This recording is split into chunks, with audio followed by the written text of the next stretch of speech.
ಎಲ್ರಿಗೂ ನಮಸ್ಕಾರ. ನಿಮ್ಮ ಕೋಪದ ಬಂದಾಗ ಏನು ಮಾಡ್ತೀರಾ? ಜೋರಾಗಿ ಯಾರನ್ನಾದ್ರೂ ಬೈತೀರಾ? ಕೆಲವೊಂದು ಸಂಬಂಧಗಳು ಮುರಿತವೆ. ಕೆಲವೊಂದು ಸಲ ನೀವು ಏನಾದ್ರು ಬೈದು ಕೆಟ್ಟದಾಗಿ ಶಬ್ದ ಯೂಸ್ ಮಾಡಿ ನೀವು ಕೆಟ್ಟವರಾಗ್ತೀರಾ. ಅದ್ರ ಬದಲು ನಾನೊಂದು ಮಂತ್ರ ಹೇಳ್ಕೊಡ್ತೀನಿ. ನೀವೇನು ಮಾಡಬೇಕು ಅಂದರೆ, ಕೋಪ ಬಂದಾಗ 10ರಿಂದ 1 ಎಣಿಸ್ಬೇಕು. ಉಲ್ಟಾ ಮನಸ್ಸಲ್ಲೇ ಎಣಿಸ್ಕೊಳ್ಳಿ. 10, 9, 8, 7 ಈ ಥರ ಉಲ್ಟಾ ಎಣಿಸಿ. ಈ ಉಲ್ಟಾ ಎಣಿಸೋದ್ರಿಂದ ನಿಮ್ಮ ಕಾನ್ಸಂಟ್ರೇಷನ್ನು ಮನಸ್ಸಲ್ಲಿ ಎಣಿಸೋದ್ರಲ್ಲಿ ಹೋಗುತ್ತೆ. ಆವಾಗ ನಿಮ್ಮ ಕೋಪ ಅರ್ಧಕ್ಕರ್ಧ ಕಮ್ಮಿ ಆಗುತ್ತೆ.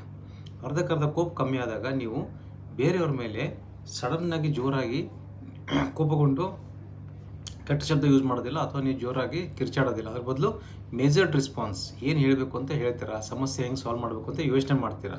ಇದರಿಂದ ನಿಮ್ಮ ವ್ಯಕ್ತಿತ್ವ ಸುಧಾರಿಸ್ತದೆ, ನಿಮ್ಮ ಬೇರೆ ಜೊತೆಗೆ ಸಂಬಂಧ ಸುಧಾರಿಸ್ತವೆ, ಮತ್ತು ನೀವು ಕೋಪಿಷ್ಟ ಅನಿಸ್ಕೊಳ್ಳೋದಿಲ್ಲ. ಎಸ್ಪೆಷಲಿ ನೀವು ಕೋಪಿಷ್ಟ ಅಂತ ಯಾರಾದ್ರು ಅಂತ ಇದ್ದರೆ ಇನ್ನು ಫಾಲೋ ಮಾಡಿ. ನೆಕ್ಸ್ಟ್ ಟೈಮ್ ಕೋಪ ಬಂದಾಗ ಮನಸ್ಸಲ್ಲಿ 10ರಿಂದ 1 ಎಣಿಸಿ.